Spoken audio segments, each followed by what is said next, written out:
So hello everyone, इस video में हम बात करेंगे जो अभी AWS का आउटेज हुआ था 20 तारीख को। तो 20 तारीख को यार AWS की वजह से बहुत सारे जो हमारे एप्लीकेशन है, ट्रैवल एप्लीकेशन, गेमिंग एप्लीकेशन, जैसे ट्रैवल में बहुत सारे थे, गेमिंग में फोर्टनाइट था और स्नैपचैट था, मेनली स्नैपचैट था जो बहुत ज़्यादा इफेक्टेड था। तो हम आउटेज के बारे में बात करेंगे कि ये आउटेज हुआ क्यों और कैसे उसको हम प्रैक्टिकली देख सकते हैं कि किस कारण से वो आउटेज इतना कास्केडिंग इफेक्ट दे गया, इतना रिपल इफेक्ट दे गया। तो आगे देखते हैं, ठीक है। तो यार देखते हैं कि क्या हुआ था कि उन्होंने बोला, AWS के ऑफिशियल रिपोर्ट में आया कि यार हमारा इंटरनल DNS लुकअप फेल हो गया था। DNS क्या होता है यार? Domain naming system. Domain naming system मतलब क्या होता है यार? कि जैसे आपने अगर अपने एड्रेस बार में लिखा कि google.com, ठीक है, तो google.com कहीं ना कहीं किसी IP पे होगा। मशीन को नहीं पता कि आपने इंग्लिश में क्या नाम लिख दिया, google.com क्या है कुछ नहीं पता। तो एक IP होगा जैसे 192.0.0.1 कुछ ऐसा, ठीक है। IPv4 हो सकता है या वर्जन 6 हो सकता है, कोई भी। और यार ये क्यों हुआ था? उन्होंने बोला ऑफिशियल रिपोर्ट में कि यार कुछ अब्रप्टली पावर सर्ज हो गया था हमारे जो एक बहुत बड़ा उनका डेटा सेंटर है US ईस्ट 1 वर्जीनिया रीजन है, जो सबसे पुराना और सबसे बड़ा इनका डेटा हब है, जहाँ पे मोस्ट प्रोबेबली सबसे ज़्यादा जो ग्लोबल सर्विसेज होती हैं वो वहाँ से चलती हैं। ग्लोबल सर्विसेज यार जैसे मतलब आप कह सकते हो जैसे इनका इंटरनल लुकअप सिस्टम है। इंटरनल लुकअप सिस्टम ये करते हैं यार रूट 53 से। रूट 53 इनकी एक सर्विस है यार, रूट 53, जिसे इंटरनल लुकअप अपने मतलब जो भी डोमेन नेमिंग सिस्टम है उसके चीज़ों को रिजॉल्व करते हैं। जैसे कि आपने कुछ google.com लिखा तो उसको IP में कन्वर्ट करना, वहाँ से लुक करके और उसके रिसोर्स को फिर लेके आना, ये रूट 53 का काम है जो AWS के अपना सर्विस है। और ये सर्विस इनके ग्लोबली होस्टेड है, जो है US ईस्ट 1 वर्जीनिया रीजन, ठीक है। और मैं मान के चल रहा हूँ कि आपको ये पता है कि अवेलेबिलिटी जोन्स क्या होते हैं, डेटा सेंटर्स क्या होते हैं। अवेलेबिलिटी जोन्स क्या होते हैं यार कि मतलब जहाँ पे भी आपका क्लाइंट है वहाँ पे एक AWS का अगर डेटा सेंटर है तो आपका क्लोजेस्ट अवेलेबिलिटी जोन है कि मतलब वहाँ से अपने कंटेंट को आप उसको सर्व कर सकते हो, अपने क्लाइंट को सर्व कर सकते हो, ठीक है। तो आपको मैंने DNS समझा दिया कि डोमेन नेमिंग सिस्टम होता है। और जो भी आप होस्ट नेम जैसे google.com लिखते हो यार, google.com लिखते हो तो उसको किसी IP में कन्वर्ट करता है 192.0.0.1 कुछ भी में कन्वर्ट करता है और उसके रिसोर्स को जाके फिर इंटरनेट से सर्व करता है। इस पूरे वीडियो में यार स्नैपचैट का एग्जांपल लेके हम आगे बढ़ेंगे कि इस आउटेज कैसे हुआ, आप रियली उसको कैसे विजुलाइज कर सकते हो कि एक DNS लुकअप से क्यों इतना बड़ा आउटेज हो गया जो 6-7 घंटे तक रहा। और 6-7 घंटे तक तो मेन उनका जो मेन इफेक्ट था जो भी इस आउटेज का वो था रिपल इफेक्ट और कास्केडिंग इफेक्ट, तो बहुत मतलब और 12-13 घंटे तक था, ठीक है। तो स्नैपचैट के बारे में बात कर लेते हैं यार। ये मान लेते हैं कोई एक क्लाइंट है हमारा, ठीक है, उसने अपना स्नैपचैट का ऐप खोला और वो चैट सर्विस में गया, उसने बहुत सारे चैट किए, लड़के लड़कियों से चैट किए, उसने उस चैट सर्विस को खोला। चैट सर्विस में यार वो कुछ भी हो सकता है, जैसे https://chat@snapchat.com। अब मेन काम क्या है यार?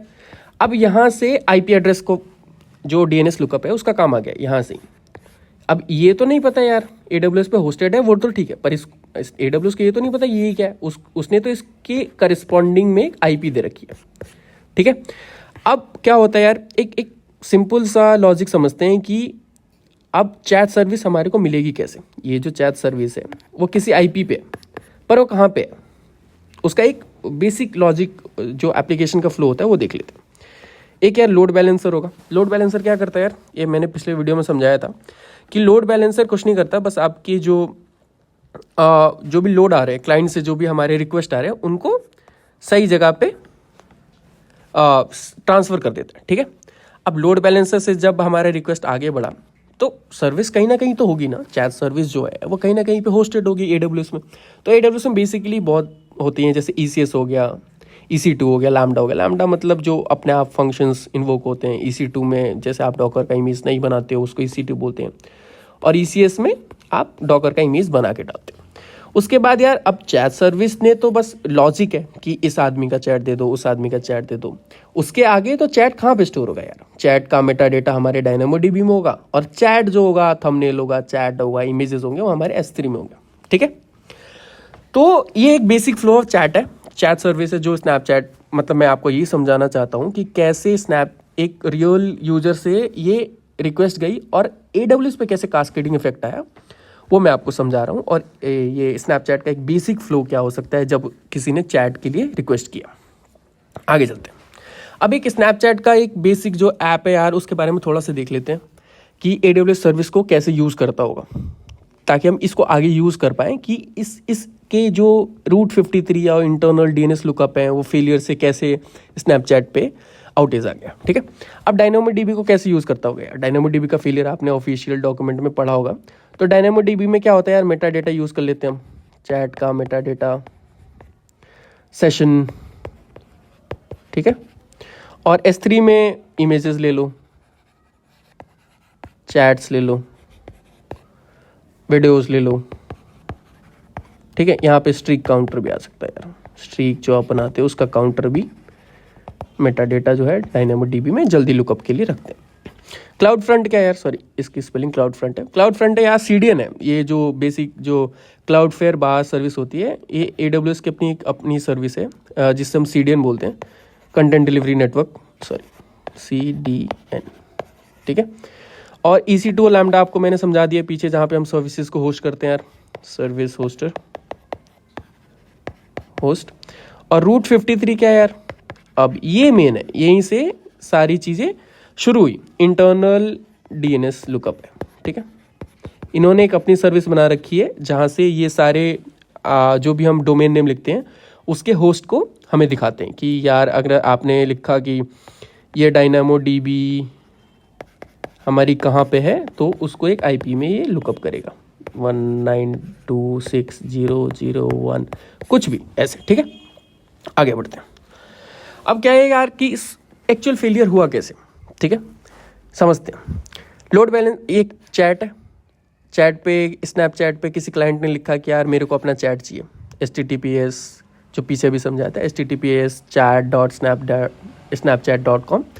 तो उसका एक IP यहाँ से LB ने अपने एक DNS लुकअप से, जो पहले AWS से पहले है, उसने एक DNS से IP ले लिया। ठीक है, अब इसने बोला यार कि LB के पास आया कि चैट लुकअप चाहिए। ठीक है, तो इसके पास इसने बोला कि मैंने तो इसको कर दिया रिजॉल्व, मेरा तो एक रिजॉल्व आया कि ये वाला होस्ट नेम है। ठीक है, कि डायनामोडीबी में चैट स्टोर है, चैट का मेटा डेटा, तो पहले तो वहाँ जाऊँगा, मैं मेटा डेटा दूंगा। तो डायनामोडीबी US East 1 Amazon AWS.com, उसने एक होस्ट को रिजॉल्व किया। ठीक है, अब क्या हुआ यार, अब यहीं से सारी दिक्कतें आने लगी। ठीक है, रूट 53 तो बंद है, वो तो आउटेज में मर रहा है।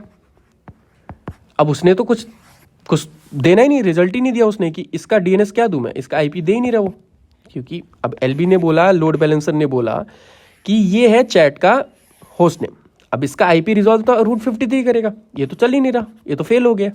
अब इसने क्या बोला यार कि मेरे पास तो कोई डेटा नहीं है, अब कुछ देर बाद ट्राई करते करते टाइम आउट हो जाएगा, तो DNS टाइम आउट हो गया।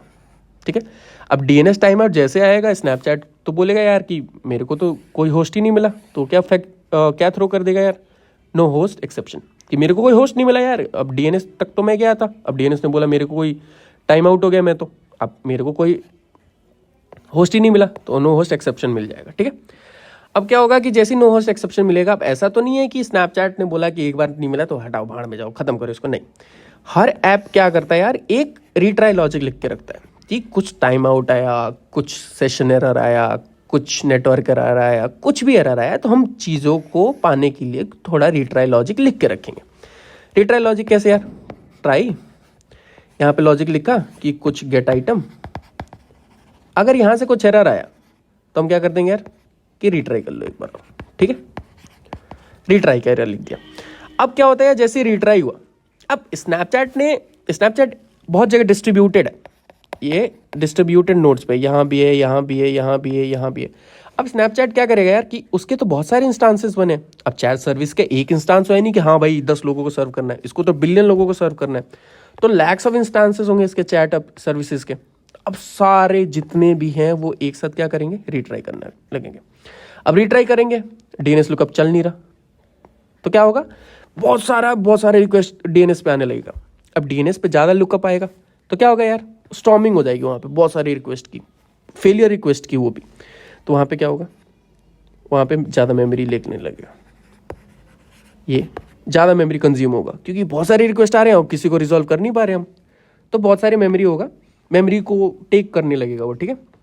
अब उसके बाद क्या होगा, ज़्यादा मेमोरी होगा तो जो हेल्दी लुकअप्स हैं, जैसे S3 का लुकअप चल रहा था, क्लाउड फॉर्मेशन का चल रहा था, ये डायनामोडीबी का बिगड़ा है, आपको मैं बता दूं पहले तो S3 चल रहा था, क्लाउड फॉर्मेशन चल रहा था, उनका भी स्पेस इस वाले रिक्वेस्ट फेलियर में चला जाएगा, और हेल्दी लुकअप्स जो भी हैं वो भी फेलियर होने लगेंगे, मतलब ये वाले फेलियर्स होने लगेंगे, ठीक है। उसके देखते हैं यार कि ये तो हो गया कि आपके स्नैपचैट से आपने देख लिया, अब 2-4 सर्विसेज फेल हो गई, जरूरी तो नहीं है कि अब यही सर्विसेज फेल होंगी, जो भी इंटरनल सर्विसेज हैं, कास्केडिंग इफेक्ट आया, रिपलिंग इफेक्ट आया कि और सारी सर्विसेज भी रुक गई, तो इंटरनल AWS में क्या किया हुआ वो सोच के देखते हैं, ठीक है।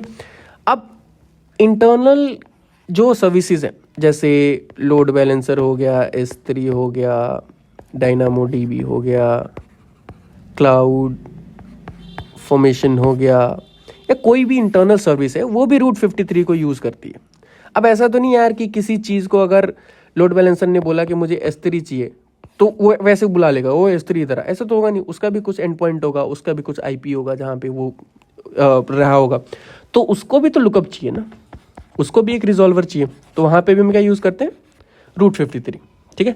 अब रूट 53 तो चल ही नहीं रहा ना यार, तो लोड बैलेंसर क्या करेगा, लोड बैलेंसर तो किसी भी चीज़ को रिजॉल्व ही नहीं कर पा रहा क्योंकि DNS लुकअप तो दे ही नहीं रहा, रूट 53 कुछ रिटर्न नहीं कर रहा, ये किसी भी IP को रिजॉल्व कर ही नहीं पाएगा। लोड बैलेंसर क्या करता है, लोड बैलेंसर होस्ट नेम को रूट 53 को भेजता है, रूट 53 इसको क्या भेजता है, IP भेजता है। अब ये कुछ रिजॉल्व कर ही नहीं रहा, ये रिजॉल्व कुछ कर ही नहीं पा रहा, फिर लोड बैलेंसर के पास कोई रिजल्ट ही नहीं आ रहा, तो क्या करेगा लोड बैलेंसर, क्या करेगा कि इस वाले सर्विस जो भी EC2 है, अब यहीं से इसको कुछ रिजल्ट नहीं आ रहा, मतलब होस्ट नेम से कुछ रिजल्ट नहीं आ रहा, तो क्या करेगा, EC2 के किसी भी सर्विस को क्या करेगा, भाई ये तो अनहेल्दी है, भाई इसका कुछ रिजल्ट नहीं आ रहा मेरे पास, तो ये अनहेल्दी मार्क कर देगा। अब अनहेल्दी मार्क जब करेगा तो लोड बैलेंसर पे क्या करेगा, भाई कुछ अनहेल्दी है तो वहाँ तक तो मैं रिक्वेस्ट भेजूंगा नहीं, तो क्या करेगा, यहाँ पे रिक्वेस्ट लेना बंद कर देगा कि भाई कोई चीज़ अगर अनहेल्दी हो गई मैं वहाँ पे ट्रैफिक ही नहीं भेजूंगा, फिर और डाउन, इसीलिए रिपलिंग इफेक्ट हो गई और कास्केडिंग इफेक्ट हो गई बहुत ज़्यादा, स्नैपचैट बहुत देर तक आउटेज में रह गया। तो दोस्तों ये था AWS का आउटेज, और उससे कैसे हम प्रैक्टिकली सोच सकते हैं कि एक छोटा सा DNS लुकअप ने क्यों इतनी बड़ी आउटेज को क्रिएट कर दिया। Thank you very much.